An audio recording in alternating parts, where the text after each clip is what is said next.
ఇవాళ అమెరికాలో ఎన్నికలు, కానీ ప్రపంచం మొత్తం అమెరికా వైపే చూస్తోంది. ఎవరు గెలుస్తారు? కమలా హ్యారిస్ గెలుస్తారా? ట్రంప్ గెలుస్తారా? ట్రంప్ గెలిస్తే ఏంటి బెస్ట్ ఇస్తారు, కమలా గెలిస్తే ఏంటి ట్విస్ట్ ఉంటుంది అన్నటువంటి అంచనాలతో ప్రపంచం మొత్తం కూడా అమెరికా ఎన్నికలపై ఆసక్తి చూపుతోంది. అయితే అమెరికాలో ఎవరు గెలిస్తే భారత్కు లాభంగా ఉంటుంది, రక్షణ కావచ్చు, ఆర్థికపరమైనటువంటి అంశాలు కావచ్చు, వీటన్నింటికి సంబంధించి, అదేవిధంగా ముఖ్యంగా కమలకు ట్రంప్కి ఇటు భారత్తో ఉన్నటువంటి సంబంధాలు, గతంలో అధ్యక్షుడిగా ఉన్న టైంలో ట్రంప్కి ఏ విధంగా ఉండే, కమలా హ్యారిస్ భారతీయ మూలాలు కలిగినటువంటి స్త్రీ, సో ఆమెకు ఎటువంటి ప్లస్లు ఉండేటువంటి అవకాశం ఉంది, మన వాళ్ళు అక్కడ ఏ విధంగా ప్రభావితం చూపించేటువంటి అవకాశాలు ఉంటాయి. మాట్లాడదాం. గెస్టులు కూడా రెడీగా ఉన్నారు. గౌరీ శంకర్ గారు సీనియర్ జర్నలిస్ట్, బీగల మహేష్ గుప్తా గారు ఎన్ఆర్ఐ యుఎస్ఏ నుంచి మనకు అందుబాటులో ఉన్నారు. నమస్తే అండి, వెల్కమ్ టు ద డిబేట్. నమస్తే అండి. నమస్తే అండి. ముందుగా మహేష్ గారు మీరే చెప్పాలి, అక్కడ సిచ్యువేషన్ ఎట్లా ఉంది? కొన్ని సర్వేలు ట్రంపే 1.8% ముందంజలో ఉన్నారు అన్నటువంటి అంచనాలు వస్తున్నాయి. అండ్ ఎవరి ఈక్వేషన్స్ ఎట్లా ఉన్నాయి, ఎట్లా వర్కౌట్ అయ్యేటువంటి ఛాన్సెస్ ఉన్నాయి, ఏ అంశాలు ఎక్కువగా అక్కడ ఇంపాక్ట్ చూపిస్తున్నట్టు మీకు అనిపిస్తోంది? ముఖ్యంగా ఇప్పుడు ఇండియా ఎలక్షన్ లా కాకుండా మనము మిగతా ప్రపంచ దేశాలతో కంపేర్ చేస్తే అమెరికా ఎలక్షన్స్ అండి టోటలీ డిఫరెంట్ అండి. ఇప్పుడు ఈవెన్ ట్రంప్ 1.8% చూపిస్తున్నప్పటికీ కూడా, కమలా హ్యారిస్ ఓట్లు పోలైనప్పటికీ కూడా, the system of America is electro college votes పైన డిపెండ్ అయి ఉంటుంది. ఎందుకంటే ఒకవేళ కమలా హ్యారిస్ కు టోటల్ ఓట్స్ ఎక్కువ వచ్చినప్పటికీ కూడా, మనకి ట్రంప్ కి తక్కువ వచ్చినా కూడా గెలిచే అవకాశం ఉంటుంది. ఇప్పుడు 2000 ఎలక్షన్ లో చూసుకుంటే బుష్ తో కంపేర్ చేస్తే అల్గోర్కి చాలా 2 lakh ఓట్స్ ఎక్కువ వచ్చాయి. అయినప్పటికీ కూడా Bush ended up winning the complete election, ఎందుకంటే it is based on the electoral college votes. ఇప్పుడు జస్ట్ ఫర్ ద మన అవర్ వ్యూవర్స్, ఇప్పుడు తెలంగాణలో మనం కానీ ఒక స్టేట్ గురించి మాట్లాడితే, జనరల్ గా మనకి ఇక్కడ ఎలక్షన్ అయినప్పుడు తెలంగాణలో 17 సీట్లు ఉంటే మన దగ్గర 8 సీట్లు బీజేపీ, 8 సీట్లు కాంగ్రెస్, అట్లా ఏదైతే స్ప్లిట్ చేసుకోవడం జరిగింది. అయితే అమెరికా సిస్టమ్ లో ఒక స్టేట్ అంటూ పోల్ అంటూ అయితే, ఆ స్టేట్ లో ఉన్న కంప్లీట్ సీట్స్ అంతా it goes to one party. So ముఖ్యంగా ఎందుకంటే ఇప్పుడు యూపీ లాంటి స్టేట్ కానీ తీసుకుంటే, ఇక్కడ ఏదైతే 80 పైన సీట్స్ ఉన్నాయో, ఆ 80 సీట్స్ లో ఒక పార్టీకి ఒక్క ఓట్ తో గెలిచినా సరే ఆ ఓట్ స్ప్లిట్టింగ్ అంటూ ఉండదు. ఆ 80 సీట్స్ అనేది goes to one party. So that's how we need to look at this American system, totally different. ఎందుకంటే పోలింగ్ ఓట్స్ టోటల్ అయినప్పటికీ కూడా ఎలక్ట్రల్ కాలేజ్ ముఖ్యంగా ద కంట్రీ అనేది స్టేట్ వైజ్ చూస్తే 7 స్వింగ్ స్టేట్స్ లో ట్రంపే హోరాహోరీ ఉండబోతున్నారు అన్నటువంటిది ఏదో సర్వే చెప్తోంది. Yes, I'm coming there only అండి. ఇప్పుడైతే ముఖ్యంగా ఈ దాదాపు 40 to 43 states are already decided. అంటే ఏ డైరెక్షన్ లో వెళ్తుంది ముఖ్యంగా చూసుకుంటే, California, New York, all those states are already. ఎప్పుడైనా కూడా క్యాండిడేట్ ఎవరైనప్పటికీ కూడా most of the states are red and blue లాగా, అంటే రెడ్ అంటే రిపబ్లికన్ స్టేట్స్ అని, బ్లూ అంటే డెమోక్రాటిక్ స్టేట్స్ అని ఆల్రెడీ డివైడ్ అయిపోయినాయి. సో 43 స్టేట్స్ ప్రెటీ మచ్ ఎక్కడ పోల్స్ చూసినా కూడా వ్యత్యాసం చాలా ఎక్కువ ఉంది కాబట్టి అది ఆల్రెడీ డిసైడెడ్ స్టేట్స్ లాగా ఉన్నాయి. సో మిగతా వచ్చేసరికల్లా it's all about only the 7 states. ఆ 7 స్టేట్స్ వచ్చేసరికల్లా Wisconsin, Michigan, Georgia, Pennsylvania, Arizona, Nevada and North Carolina. So ఈ 7 స్టేట్స్ మట్టుకే ఎలక్షన్ ని డిసైడ్ చేయబోతున్నాయి రేపు ఈ రోజు జరగబోయే ఎలక్షన్ లో. రేపు వచ్చేసరికల్లా మనకి ఈ టైం కల్లా we can have more clarity. ఈ 7 స్టేట్స్ లో ఎవరైతే ఎక్కువ స్టేట్స్ గెలుచుకొని ఎక్కువ ఎలక్ట్రో కాలేజ్ ఉన్న ఎవరైతే గెలుచుకోగలుగుతారో, ద మార్క్ ఏంటంటే అవుట్ ఆఫ్ 538 ఎవరైతే 270 మార్క్ రీచ్ అవుతారో they will become American president. So ఈ 7 స్టేట్స్ కి వచ్చేసరికి మాత్రం చాలా హోరాహోరీగా జరుగుతా ఉన్నాయి. అంటే డిఫరెంట్ ఒపీనియన్ పోల్స్ వస్తా ఉన్నాయి. అయితే ఇప్పుడు నిన్న ఈ రోజు కూడా బీబీసీ చూస్తుంటే, అవుట్ ఆఫ్ 7 స్టేట్స్ లో 2 స్టేట్స్ మిషిగన్ అండ్ విస్కాన్సిన్ లో హ్యారిస్ లీడ్ అవుతున్నట్టుగా, మిగతా 5 స్టేట్స్ లో ట్రంప్ లీడ్ అవుతున్నట్టుగా, అట్లా డిఫరెంట్ చూసుకున్నా కూడా పర్మిటేషన్స్ అండ్ కాంబినేషన్ చూసుకుంటే, ఎవరి క్యాలిక్యులేషన్స్ వాళ్ళు చూసుకున్నా కూడా the Trump will have a better opportunity అని చెప్పేసి అయితే మిగతా మీడియా సంస్థలు అయితే చెప్తా ఉన్నాయి. బట్ అట్లానే కంట్రీ కూడా as I said equally divided. My opinion is total votes, polled votes, అమెరికాలో వచ్చే ఓట్స్ లో Kamala Harris will get more votes, but Trump will become the president. That's what my analysis is. Maybe 7 states లో ఉన్నటువంటి ఈ అంచనాల బట్టి expect చేస్తున్నారు అనుకుంటా. Absolutely. And if 7 states లో, even if somebody wins like 3 to 4 states, అంటే ఇప్పుడు each state carries a different weightage. మళ్ళీ ఇప్పుడు నెవర్ లాంటి దగ్గర చాలా తక్కువ ఎలక్ట్రో కాలేజ్ ఓట్స్ ఉంటాయి, అదే జార్జియా లాంటి దగ్గర ఎక్కువ. బట్ 1 week బ్యాక్ మాత్రం ఇలా లేకుండా ఉండే సిచ్యువేషన్, 2% ఎక్కువ స్కోప్ అటు హ్యారిస్ కే ఉన్నటువంటి సిచ్యువేషన్. బట్ ఏంటి ఈ 1 week లో ఈక్వేషన్స్ ఎందుకు ఇంతలా చేంజ్ అయ్యాయి అనుకోవచ్చు? అంటే ఇప్పుడు మనకి అన్లైక్ ఇండియా అండి, ఇప్పుడు ఎలక్షన్ అనేది చాలా మటుకు స్టేట్స్ లలో ఎర్లీ పోలింగ్ జరుగుతూ ఉంటది. ఇప్పటికే చాలా మంది దాదాపు చూసుకుంటే but 80 million people already voted. అంటే లాస్ట్ 2 వీక్స్ నుంచే ఇప్పుడు మన దగ్గర ఎలక్షన్ డే అంటే ఒకే రోజు ఎలక్షన్ జరిగిపోతుంది. కాకపోతే అక్కడ ఏంటంటే ఎలక్షన్ ని continue for the last 2 weeks మళ్ళీ మెయిల్ ఇన్ బ్యాలెట్స్ జరుగుతూ ఉంటది. It's a different system. But only thing ఏంటంటే రేపటి వరకు క్లోజ్ అయిపోతుంది ఈవినింగ్ రేపు ఎలక్షన్ పోల్ లోకల్ టైం బట్టి. అయితే ఈ ట్రెండ్స్ మటుకు చూస్తా ఉంటే then most of the people like looking country. ఇప్పుడు ద సింపుల్ థింగ్ మనకి ఇక్కడ కంపేర్ చేసుకోవాలనుకుంటే ఇండియాలో Congress versus BJP. So if you look at the Republican is you can compare to BJP లాగా, అండ్ డెమోక్రటిక్ వచ్చేసి కాంగ్రెస్ ని కంపేర్ చేసుకోవచ్చు. So when it comes to the Trump government or any Republican government, they always say the country first, national defense, and businesses encourage చేయడము అట్లాంటివి. అదే when it comes to the Democrats, they encourage more like illegal immigration కానివ్వండి, illegal immigration కానివ్వండి, and more of so welfare schemes లాంటివి ఇవన్నీ చేస్తా ఉంటారు. So అయితే ముఖ్యంగా ఈ ఇమిగ్రెంట్స్ కానీ వివిధ స్పానిక్స్ కానీ మెక్సికన్స్ నుండి కానీ వీళ్ళందరూ వచ్చిన తర్వాత they are all like pushing them to the states in to the swing states లో ఎక్కువగా వెళ్తే ఆ ఓటింగ్ పర్సెంటేజ్ ని పెంచొచ్చు అని చెప్పేసి అయితే there are several things done. Democrats చేశారు, అట్లానే రిపబ్లికన్స్ కూడా whatever they had to play, and they been saying about voter fraud అని ఇట్లాంటివన్నీ చేస్తా discussion and debates are going on. So ఏదేమైనప్పటికీ కూడా లాస్ట్ 2 వీక్స్ లో మీరు చూసుకున్నప్పటికీ కూడా అంటే ఫస్ట్ నుండి కూడా Trump is leading in most of the states, but again the margin of error is only 1 to 2%. So ఈ 2% లోపల it can flip either way. So ఇప్పుడు మన దగ్గర కూడా ఎన్నో ఎగ్జిట్ పోల్స్ చూస్తా ఉన్నాము. అంటే వన్ గవర్నమెంట్ ఎగ్జిట్ పోల్స్ తర్వాత అంచనాలు తల్లకిందులు అయిపోతాయి. అంచనాలు ఇప్పుడు మన హర్యానాలో అంతా కాంగ్రెస్ గెలుస్తుంది అనుకున్నప్పటికీ కూడా immediate after exit polls also తారుమారైన పరిస్థితి మనం చూసాం.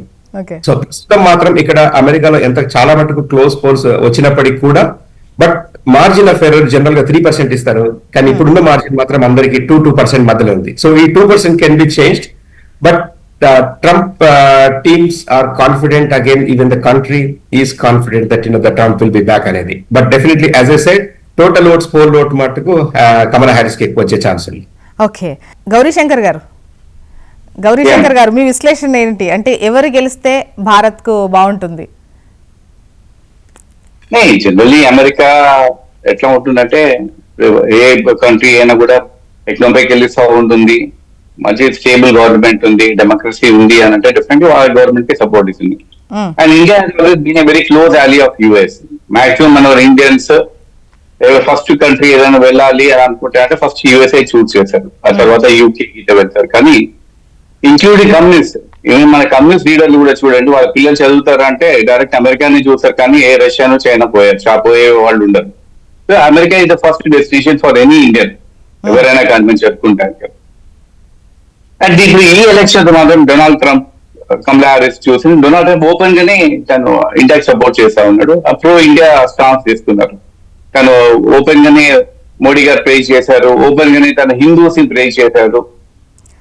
కాబట్టి మోస్ట్ ఆఫ్ వలసదారుల విషయంలో H1B వీసాకు సంబంధించి ఈ అంశాలకు సంబంధించి ఉద్యోగాలు వీటి పట్ల ఏమన్నా ఇబ్బందికర పరిస్థితులు ఈ విషయంలో ఆయన పదే ఇవి ఎలాగే చెప్తారో వాటి పట్ల కూడా అంతే స్ట్రిక్ట్ అనౌన్స్మెంట్స్ ఉంటాయి. సో డొనాల్డ్ ట్రంప్ ఏంటంటే largest deportation and I will take up illegal deportation, illegal గా వచ్చిన మైగ్రేట్స్ రిపోర్ట్ చేస్తాను నేను అని ఒక స్టాన్స్ తీసుకున్నాను. Very openly saying that. ఎందుకంటే డ్రగ్ డీలర్స్ ఉన్నారు, I lend criminals, drug cartels ని ఎండ్ చేశాను, హ్యూమన్ ట్రాఫికర్స్ ని ఎండ్ చేశాను మాత్రం ఒక స్టాన్స్ తీసుకొని తను వెళ్ళాడు డొనాల్డ్ ట్రంప్.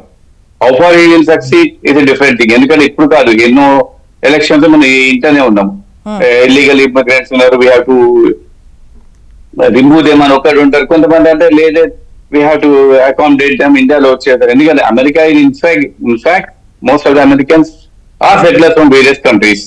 మనకు స్పెయిన్స్ ఉన్నారు, ఫ్రెంచ్ ఉన్నారు. కాబట్టి it's not that easy illegal immigrant. మన వాళ్ళు చదువుకుంటానికి వెళ్తారు, అక్కడ వెళ్ళినాక వాళ్ళ ఎడ్యుకేషన్ అంతా కంప్లీట్ అయిపోయి అక్కడ వెళ్ళి సెటిల్ అయిపోతారు. There are lakhs and lakhs of illegal immigrants are there and it's not that easy. ఇప్పుడు కొత్తగా ఎవరైనా పట్టుబడ్డారంటే వాళ్ళు ప్రివెంట్ చేయవచ్చు, కానీ ఆల్రెడీ సెటిల్ అయిపోయి ఉన్న వాళ్ళని తీసి మళ్ళీ ఒక రిటర్న్ పంపించారంటే that's not that easy. Probably అది he wanted to address a section of people to attract the votes Donald Trump గారు. ఇంకోటి ఏంటంటే నేను రష్యా యుక్రెయిన్ వార్ ఎండ్ చేశాను అని ఒకటి ప్రామిస్ చేశారు. అదొక వన్ ఆఫ్ ద మేజర్ ఇది. Kamala Harris has been different thing. Already తను కంటిన్యూ బయట క్యాంపెయిన్ ఏదైనా ఫార్మా కంపెనీస్ ఉన్నారు అంటే ప్రైసెస్ కంట్రోల్ చేయాలి, డ్రగ్ ప్రైసెస్, అది రైట్ ఫర్ అబార్షన్ అని ఒక దాన్ని పెట్టారు. గ్రోసరీ ప్రైసెస్ ఆల్మోస్ట్ ఒకటి ఇమిగ్రేషన్, ఆర్థిక వ్యవస్థ, abortions, at the same time యుద్ధాలకు సంబంధించి ఈ 4 ఏవైతే ఉన్నాయో ఈ 4 అంశాలు ఎక్కువ ఇంపాక్ట్ చూపించే ఛాన్సెస్ కనిపిస్తున్నాయి. And a good paying jobs ఉన్నాయి, వాళ్ళ country economy. Any American president will definitely say that Indian వాళ్ళ ఎకానమీ పెంచుకుంటారు వాళ్ళు. But nobody talks about either Donald Trump కానీ కమలా హ్యారిస్ కానీ డోంట్ టాక్ అబౌట్ డ్రగ్ ఇది gun culture అండి. అమెరికాలో ఎంతో మంది చనిపోతా ఉన్నారు పిల్లలు. మన స్కూల్లో ఫైరింగ్ చూసాము, చిన్న పిల్లలు దే హ్యావ్ ఆటోమేటిక్ వెపన్స్ అని. ఎందుకంటే defence is one of the biggest industries in US. ఇప్పుడు ఆ ఇష్యూ మాత్రం నేను బయట హైలైట్ చేయటం లేదు, ఎందుకో అర్థం కాదు. కానీ that is a very serious issue అని చిన్న పిల్లలు స్కూళ్ళలో వెళ్ళి ఫైరింగ్ చేసుకొని చంపుతా ఉన్నారు. I think they should be control on guns అంటే మాత్రం that is not at all an election issue లాగా అయిపోయింది. అంటే గౌరీశంకర్ గారు, అంటే దాని గురించి మాట్లాడకపోగా ట్రంప్ కొన్ని సందర్భాల్లో అది ఇంకా దాని యాక్సెస్ ఇంకా బెటర్గా ఉంటుంది, ఇంకా స్వేచ్ఛ ఎక్కువ ఉంటుంది మీకు అని చెప్పినట్టు అనిపించింది కొన్ని మీటింగ్స్లో. దే షుడ్ బి రిస్ట్రిక్షన్స్ అండి, ఏజ్ రిస్ట్రిక్షన్స్ పెట్టాలి. ఎందుకంటే వాళ్ళు I think it's above 18 years they are allowed to have hold gun. లేకుండా కూడా ఏమవుతుంది, ఇంట్లో పేరెంట్స్ గన్ తెచ్చి పెట్టుకుంటారు, పేరెంట్స్ బయట డ్యూటీకి వెళ్ళిపోయారు, బయట వెళ్ళిపోయారు అనుకో, పిల్లలు తీసుకొని వెళ్ళిపోతున్నారు. That has happened in several cases. ఎంతో మంది స్కూల్ పిల్లలు చనిపోయారు. I think there should be a control on gun దాన్ని. కానీ ఏంటంటే it's very big industry and ఆ ఇండస్ట్రీ ఎంత పెద్దదంటే definitely that influences the American presidential elections కానీ వాళ్ళకి ఇది ఉంది. I think they been lot of funding కూడా ఉంటుండొచ్చు. కాబట్టి they don't want, nobody wants to talk about that issue. They always talk about the development కానీ, ఇండస్ట్రీస్ కానీ, economic కానీ, ఈ ఇల్లీగల్ డిపోర్ట్స్, ఇల్లీగల్ ఇమిగ్రెంట్స్ గురించి ఇదే డిస్కషన్ వస్తాయి. కానీ ఆ గన్ ని మాత్రం జనరల్లీ అవాయిడ్ చేశారు. అది ఓకే. అండ్ మహేష్ గారు మీరు చెప్పండి, అంటే మన వాళ్ళు అక్కడ ఉంటారు, H1B వీసాకు సంబంధించి కాస్త ఆందోళన అనేది ముఖ్యంగా ట్రంప్ విషయంలో ఎక్కువ ఉంటారు. ఆయన ఈ విషయంలో చాలా క్లియర్గా కఠిన వైఖరి అవలంబిస్తాను అని చెప్పేసి చెప్పడం కూడా జరిగింది. ఈవెన్ ప్రచారంలో కూడా పదే ఇది చెప్పడం. ఎట్ ద సేమ్ టైం అంటే ఇండియాకి సంబంధించి కొన్ని ఇంపార్టెంట్ ఇష్యూస్ అండ్ ఆకట్టుకునేటువంటివి కూడా చాలా మాట్లాడారు. ఎట్ ద సేమ్ టైం ఈ అనౌన్స్మెంట్ కూడా ఇచ్చారు. అండ్ ట్రంప్ వస్తే ఎలా ఉంటుంది, కమలా హ్యారిస్ వస్తే ఎలా ఉంటుంది? ముఖ్యంగా మనకి చూసుకుంటే Trump is definitely pro India. మీకు మోడీ గారికి కానీ ట్రంప్ కూడా చాలా మంచి రిలేషన్షిప్ ఉంది. Even if you look at like before 2020 election టైంలో కూడా మోడీ వెన్ ఈ కేమ్ టు అమెరికా, డాలస్ లో కానీ ట్రంప్ తో కలవడము ఇవన్నీ కూడా మనం చాలా చూసాం. So definitely the relationship is going to be good with the Trump being a president. అంటే అలానే కమలా హ్యారిస్ అయినప్పటికీ కూడా everybody there is no option because largest democracies in the world కాబట్టి ఖచ్చితంగా they will continue to maintain the good relationships.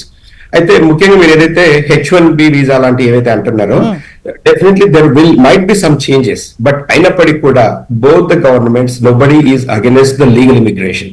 అయితే Trump always saying that we're for legal immigration, we're against the illegal immigrations. అయితే ఇప్పుడు చాలా మంది ఎవరైతే borders నుంచి illegal గా వస్తూ పోతున్నారో they are getting the green cards first. Where somebody from India ఎవరైతే వెళ్ళి అక్కడ మాస్టర్స్ చదువుకొని కానివ్వండి డైరెక్ట్ గా H1 జాబ్ చేస్తూ కూడా for them to get the green card it is taking about ఎవరికైనా యావరేజ్ గా తీసుకుంటే 7 to 15 years వరకు గ్రీన్ కార్డ్ రావడానికి అంత సమయం పడుతుంది. అంటే ఫర్ ద 7 to 10 years వీళ్ళు చదివి కష్టపడి H1 జాబ్ తీసుకొని ఇల్లు కొనుక్కొని ట్యాక్సెస్ కడుతూ కూడా they have to wait in the long queue. అంటే because there is a country per country quota limit ఉంది కాబట్టి with restrictions. But when it comes to somebody coming from illegally, humanitarian ground అని రకరకాల grounds లో వాళ్ళకి illegal గా వచ్చిన వాళ్ళకి కూడా తొందరగా గ్రీన్ కార్డ్స్ ఇచ్చే proposal is coming from the Democrats. So which is like not fair for the people who are going legally. అందుకే ముందు ఎప్పుడైనా చూసుకుంటే any immigrant nations always they use to support Democratics. But now ముఖ్యంగా ఎవరైనా కానీ మీరు Indians ని whomever ask in America now most of the people are split. So even though Kamala Harris roots are from India, though she is like from the Democratic Party, అయినప్పటికీ కూడా even including me or most of the people, several people, అందరు కూడా Donald Trump నే support చేస్తున్నారు. ఎందుకంటే when you are in the country, what he is saying is like I will bring back the nation. America is first అంటే. So when you are living in America, for you more important is America Yes. And what is the kind of like actions you're taking. ఇప్పుడు మనం ఇప్పటికిప్పుడు మనం చూసుకుంటే కూడా we saw the two wars in the last 2 years లో. ఇప్పుడు between Russia and Ukraine కానివ్వండి, లేకపోతే ఇజ్రాయెల్ తో పాటు అక్కడ వార్స్ జరుగుతున్నాయి. So these are all possibilities. Even ఇలాంటి గవర్నమెంట్స్, బైడెన్ లాంటి government who doesn't have strong stand ఏవైతే తీసుకోలేరో అట్లాంటి ప్రెసిడెంట్స్ ఉన్నప్పుడు these things always happen. But somebody like president like Donald Trump కానీ, జార్జ్ బుష్ లాంటి వాళ్ళు ఎవరైతే ఉన్నప్పుడు, they will be deterred even to approach in to some other countries అనమాట. వేరే కంట్రీకి వెళ్ళి మనం వార్ చేయాలంటే America will come in to action అని చెప్పేసి most of them they don't even get in to the wars zone లాంటిది. Because that's kind of like they are strong in terms of the defence and in terms of ఇప్పుడు even Israel war కానీ. ఈ రోజు Israel war జరుగుతున్నప్పటికీ కూడా, ఎందుకంటే there is America behind Israel అనే situation లో అక్కడ చుట్టూ there are several. But Israel విషయంలో రెండు అంటే ఒకేలా ఉన్నాయి కదా. ఒక రష్యాను ఆ యుద్ధాన్ని మినహాయిస్తే ఇప్పుడు ఇజ్రాయెల్ కు సంబంధించి 2 వర్షన్స్ ఒకేలా ఉన్నాయి కదా. 100%. యాక్చువల్ ఏంటంటే దెర్ ఆర్ 2 issues అండి. ఇప్పుడు ఎన్ఆర్ఏ అంటే నేషనల్ రైఫిల్ అసోసియేషన్ ఏదైతే ఉందో, గన్ కల్చర్ కానివ్వండి, అండ్ ఇలాంటి ఇజ్రాయెల్ విషయంలో కానివ్వండి, whether it's Democrats or Republicans, both can't go against them. So ఎందుకంటే those lobbyings are very very strong and both Republican or Democrat, they can't talk against Israel. So they have to support Israel. The second thing is when it comes to the National Rifle Association, కూడా గౌరీ శంకర్ గారు చెప్పినట్టుగా, so everybody talks about it. కాకపోతే the national rifle association అనే lobbying చాలా strong ఉంది కాబట్టి end of the day ఆ topic ని పక్కన పెట్టేసి they don't take it as a mainstream topic. So అంటే the way I mean American. మీ ఒపీనియన్ ఏంటి? డిస్కస్ చేసి ఉండాల్సిందేమో కదా ఒక వర్షన్ ఖచ్చితంగా చెప్పి ఉండాల్సి. ఎందుకంటే చూస్తూ ఉన్నాం కదా చిన్న చిన్న పిల్లలు ఏ విధంగా అది అవుతుంది, స్కూల్స్ లో, కాలేజెస్ లో, మాల్స్ లో, ఎక్కడ పడితే అక్కడ ఎక్కడ పట్టినా. So they should control the guns. ఇప్పుడు ఏమైతుందంటే any time one incident happens, everybody talks about it for 3 days in the media. Then after that there is no action. So it's become like more of a political thing that we will bring up some new laws antaru avanni gaani. But ipudu been looking at for the last 25 to 30 years nunchi nenu been closely watching. But both of the government, even whether it's a Republican or Democrat, is ever kuda intavaraku action isko. And the way they feel having a gun is my license, my ownership. Ipudu ikkada manaki driving license undadaniki నాకు right ఎట్లా ఉందో, gun is my right. And అలాంటి culture అమెరికాలో ఉంది. కాకపోతే ఏదైతే ఎప్పుడైతే if it is going in to the wrong hands and పిల్లలు చేతిడము అట్లాంటివి కంట్రోల్ చేయాల్సిన అవసరం అయితే తప్పకుండా ఉంది. బికాస్ ఇట్స్ లైక్ మన దగ్గర గన్ అంటే చాలా you to go through the several procedures. 9/11 before America పైన అటాక్ జరిగే ముందు అయితే anybody can even buy online లో, మనం అమెజాన్ లో ఎలాంటి టాయ్స్ కొనుక్కుంటామో you could orders that simple. ఇప్పుడు ఏంటంటే just at least they are taking some information, they're going through the little bit of background check and they're selling, but it's a very very simple process. But they're asking for the ID and minimal things. Otherwise it is simple online shopping laga kan buying anedi. Okay. ఇప్పటికి కొంత changes వచ్చినప్పటికీ కూడా ఇంకా కొంత stringent laws ఉంది. Because it's చాలా రావాల్సినటువంటి అవసరం ఉంది. యా, సో చాలా ఇన్సిడెంట్స్ అవుతుంది. బట్ ఏదేమైనప్పటికీ కూడా what personally I feel, Trump government అనేది రావడానికి అవకాశాలు ఎక్కువ ఉన్నాయి. And which is good for India. Definitely it's good for India because మన దగ్గర నుంచి అందరండి most of Indians are educated, they pay tax payers, they abiding citizens కాబట్టి, లా అబాయిడింగ్ సిటిజన్స్ కాబట్టి definitely it is a positive. It won't be any impact for Indians అని నేను అనుకుంటున్నాను. Okay, Gauri Shankar గారు, ఈ రక్షణ పరంగా చూసినట్లయితే ఇద్దరు వర్షన్స్ బట్టి చూస్తే మీకు ఎట్లా అనిపిస్తుంది? అంటే ఇండియాకు ఎవరుంటే కరెక్ట్ ఈ విషయంలో? చాలా సందర్భాల్లో కూడా చైనా, పాకిస్తాన్ విషయంలో ట్రంప్ చాలా తీవ్రంగా ఖండిస్తారు విషయాలను, బట్ డెమోక్రటిక్ పార్టీ ఆ విధంగా వ్యవహరించినట్టు అనిపించదు. సో ఈ యాంగిల్లో చూస్తే ఏది బెటర్ అని అనిపిస్తుంది? మనకు ఆల్వేస్ మిలిటరీగా చూస్తే మాత్రం Russia had been always been very close to us.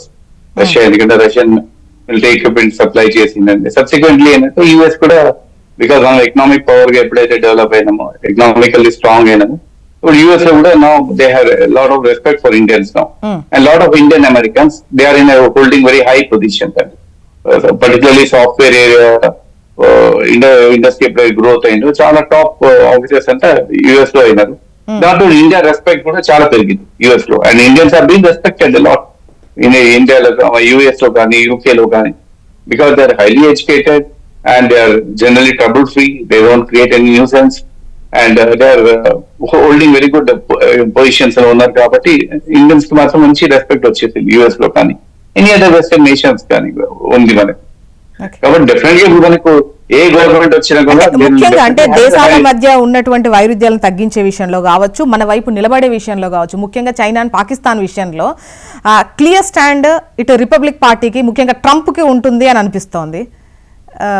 Definite గా ఎందుకంటే Trump has been openly supporting India, being pro India ఉన్నాడు, తను openly liking prime minister Modi and openly support చేస్తా ఉన్నారు. ఇంతకు ముందు కూడా ఎలక్షన్ లో కూడా ఓపెన్ గానే తను చెప్పాడు. కాబట్టి definitely US will stand by India అనిపిస్తుంది. కానీ చెప్పలేము రేపు జియో పాలిటిక్స్ ఎట్లా చేంజ్ అవుతుంది. నో వీ హ్యావ్ బుక్స్ కూడా ఒక మీటింగ్ పెట్టుకున్నారు రీసెంట్ గా, మనకి పర్టికులర్లీ ఆఫ్టర్ కెనడాతో గొడవలు అయిపోయినాక no by I think our relationship with Russia and other big countries కూడా కొంచెం ఇంప్రూవ్ అయ్యేటట్టు కనబడతా ఉంది. కాబట్టి డెఫినెట్లీ బట్ ఆ రష్యా యూఎస్ డెఫినెట్లీ కొంచెం డిస్టెన్స్ లో ఉంది, అయినా కూడా they always have been close economic ties with US. ఎక్కువ రష్యా కంటే ఎక్కువ యూఎస్ తోటి ఎక్కువ ఎకనామిక్ టైస్ ఉంది. అండ్ సెకండ్ మన పిల్లలు కూడా చదువుతానికి వెళ్ళాలన్నా first preference will be US, not Russia. కాబట్టి definitely a good tie between India and US will be always helpful for both the countries. Mahesh గారు, అంటే కొత్త తరం లీడర్ కమలా హ్యారిస్ కు ఉన్నటువంటి స్కోప్, అంటే ఇద్దరు పెద్దవాళ్ళు అయిపోయారు చాలా సందర్భంలో ఈ 5 ఏళ్లలో. ఒకవేళ బైడెన్ ఏజ్ పరంగా చూసినా కూడా ఈవెన్ ట్రంప్ అండ్ బైడెన్ దగ్గరగానే ఉన్నారు. సో ఈ క్రమంలో అందుకే కొత్త తరం రావాల్సినటువంటి అవసరం ఉంది, ఇక చాలు అన్నటువంటి విధంగానే కమలా హ్యారిస్ ఎంట్రీ అనేది చూసినా కూడా అలా కూడా వర్కౌట్ అయ్యే ఛాన్సెస్ కనిపించట్లేదా? ఒకవేళ కమలా హ్యారిస్ అంటే తెలిస్తే it is going to be the history for American politics. ఎందుకంటే ఇప్పటి వరకు ఎన్ని సంవత్సరాల్లో కూడా ఒక ఉమెన్ అంటూ ఇంతవరకు ఎమర్జ్ అవ్వలేకపోయారు. So if she can become first lady, first African American and first with the Indian origin అనే ఒక మంచి మెసేజ్ అయితే వెళ్తుంది.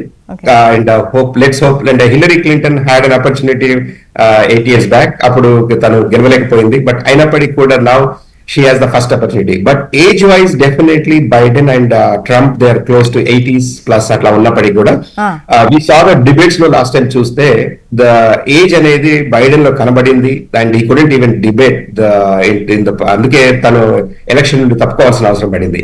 But whereas it becomes the Trump వచ్చేసరికి age definitely he is close to 80 అయినప్పటికీ కూడా mentally and physically he is very very strong. And because he already మనకి American system లో ఓన్లీ 2 terms ప్రెసిడెన్సీ చేయాలి కాబట్టి 2 terms కంటే ఎక్కువ చేయలేరు కాబట్టి already he's completed 4 years and he has only 1 term for the next 4 years.